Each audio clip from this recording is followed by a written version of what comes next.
Alright guys, we're back. It's day 15. We're doing a 420 Bible study in Torah tour. I'm Charlie. I'll be your coach and your tour guide. If this is your first time here, great. Welcome. Welcome to class. Welcome to the field. Welcome to the Lions of Judah.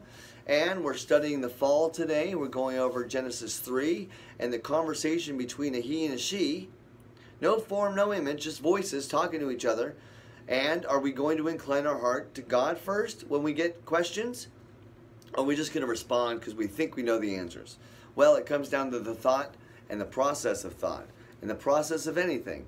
And that's what we're looking at today. So we're going to continue on from our last video, and I'm just going to read the rest of it because we've got a good introduction, and then we'll come back at the very end and we'll pick out certain parts of it.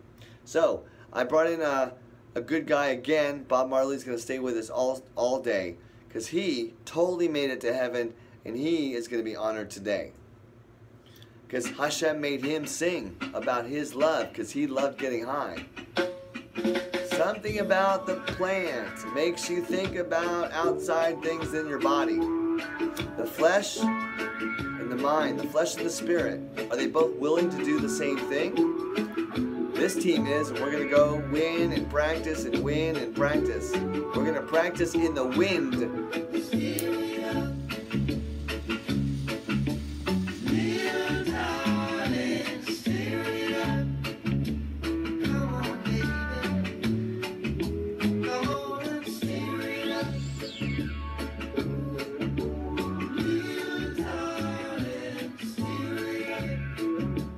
What I've noticed is actually when I don't actually bring in a bunch of air with it, like pulling out the bong to let the fire go out, like backdraft almost, it kind of actually is more pure air because it's just the cannabis air. There's no oxygen mixed with it, which is really interesting because there's only oxygen in this bubble. That's what we breathe with, and then when we go to space, we take oxygen with us.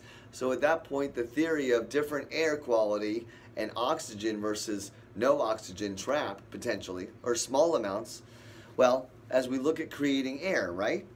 So we're looking at the fall, and we're going to look at the conversation between one guy and one woman, a he and a she, and they're talking and they're having a question about the tree. What did God say? Well, God said this. Oh, God didn't say it was really going to happen, and doubt comes in.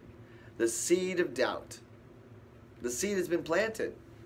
We doubt all the time. We doubt our government, we doubt our friends, we doubt our spouses and our people and our family because they say things and hurt us, even though they don't mean to, they hurt us. Well, if we look to God first, then we understand that what humans are doing, they don't understand. That's what Jesus understood. That's what the prophets understand. That's kind of what I understand. I understand his thoughts because the prophets and the readings, as we start to study the prophets, a day, we'll look at a prophet reading every day as we study a prophet. We're going to really look at this book all day long, and then I'm going to drop all the videos on the internet and let the world have at it. Okay, so when the woman saw, actually let's read verse 4.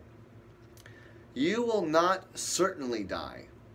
Not certainly die, the serpent said to the woman, for God knows that when you eat from it, your eyes will be opened and you will be like God, knowing, knowledge, good and evil, when you eat from a tree.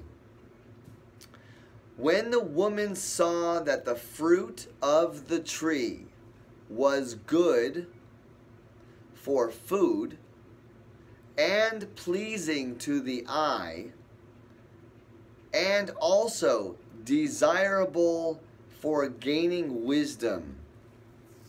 Aha. She wanted to gain wisdom.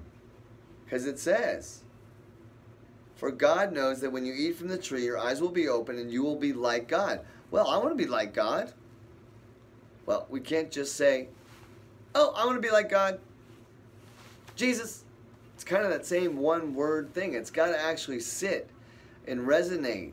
And you got to get used to the medicine. You got to get used to the family. You got to get used to the people around you, the spirits. So it says, the tree is good for food, pleasing to the eye, and also desirable for gaining wisdom.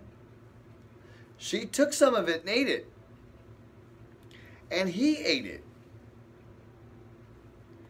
Then the eyes of both of them were opened, and they realized they were naked.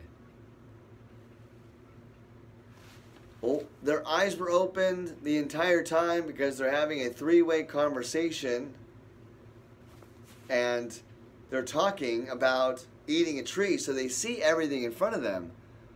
But there's no conscious thought yet that anything's not right in being whatever they were naked. They didn't realize it before. They were more interested in what they saw around them. Wow, look at all the stuff around us. Interesting. There's a thought. What is around us? Let's look at stuff around us. Well, there's trees, and there's sky, and there's clouds, and the sun is so warm, and then it goes away, and then the moon is the reflection, and wow. Because back then there was no big buildings, guys. There was no cities, there was no pavement, there were no movie theaters, nothing. So just think wilderness times, right? So, it says, she saw that the fruit was good, pleasing, and desirable for wisdom. She ate it. She gave it to her husband. Who ate it first? She did. The husband's right there. We did not say, don't eat that. Don't eat that. Ironically, my wife said, stop eating this tree. Stop getting stoned. Well, there is a direct commandment. Ironically from a woman. Ironically maybe from Eve's spirit. A long time ago, who knows? But that's a direct connection on one side of don't have the plant. Now, because Rachel's been taught, or my wife's been taught, that, hey, that's what we've been taught. I was taught the same thing. Everybody else who has the plant is a rebel. Everybody else, if you don't have the plant, you fall in line. You fall in line. If you have the plant, you're a rebel against the norms of this world. Flip it. If you have the plant, you rise in line. And if you don't have the plant, you sick and die. Yep, that's kind of what happened to me. Oops, just dropped my Torah. Always want to pick up my Torah. So, I think we're falling in